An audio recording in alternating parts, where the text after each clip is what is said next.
What's up, Guardians? Profane here. Thanks for checking out the video. Some of you might be using the wrong rocket launcher when it comes to legendary Onslaught. The Gjallarhorn and the Dragon's Breath started as the early fan favorites, but there's a different rocket launcher out there that's going to be way more beneficial for you to use when participating in Onslaught and its legendary mode. And not to oversell it, but this might actually be the most broken weapon to use in Onslaught right now. And that is the Eyes of Tomorrow, a solar exotic rocket launcher that can be purchased through the exotic kiosk at the tower. In no way am I insulting the Gjallarhorn or the Dragon's Breath. They're both extraordinary exotics that are extremely powerful in Onslaught, but the Eyes of Tomorrow offer some unique advantages that you just won't find anywhere else. Up until now, this former raid weapon had lacked a proper activity to fully display its power. This rocket launcher comes with the Eyes on All and Adaptive Ordinance intrinsic traits. This weapon shoots out a volley of 6 rockets, and if you're able to defeat at least 4 enemies with that volley, you'll have 1 round returned right back to you, and it's going to be put into your reserves.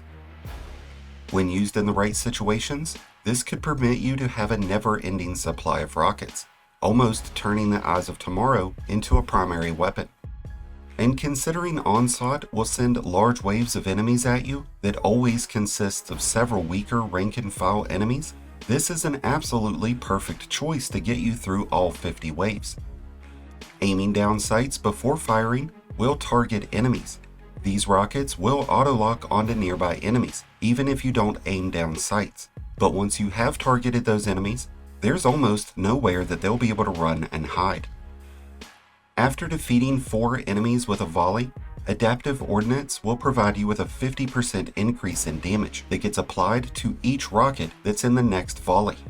So even if you have big, beefier enemies, the Eyes of Tomorrow will easily be able to mow them down. That 50% damage bonus will also stack on top of weapon surge mods, radiance, and the Argent Ordnance artifact mod.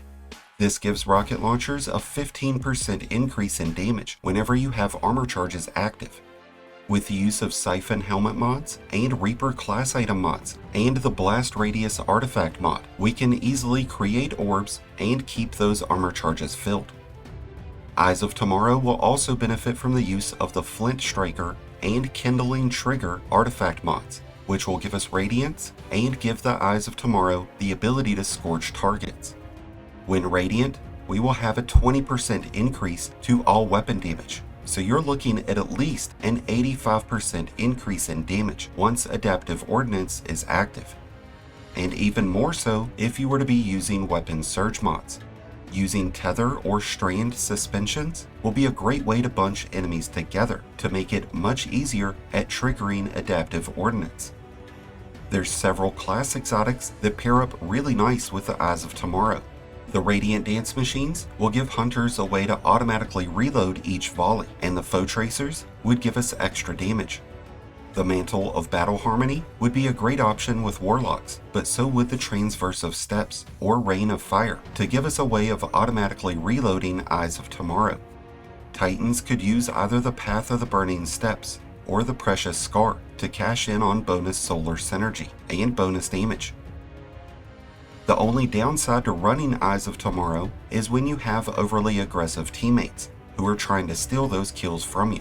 But even if that's the case, there's always more enemies. You just have to pick the right time to shoot your volleys. So if you haven't used the Eyes of Tomorrow in Onslaught, well, it's time you try it, because this thing is absolutely amazing. And with that said, I wish you all the best of luck throughout this season and throughout the final shape. Thank you as always for checking out the video. If you enjoyed and found it helpful, then be sure to hit that like button below, along with the subscribe button if you're new. Both are greatly appreciated and both really do help support the channel. If you're a new Light Guardian, just starting your journey, or a battle-hardened veteran just looking for a new home, then be sure to check out the Discord link in the description below and join one of the greatest communities in all of Destiny. And until next time, Guardians, this has been Profane, wishing you all some happy hunting.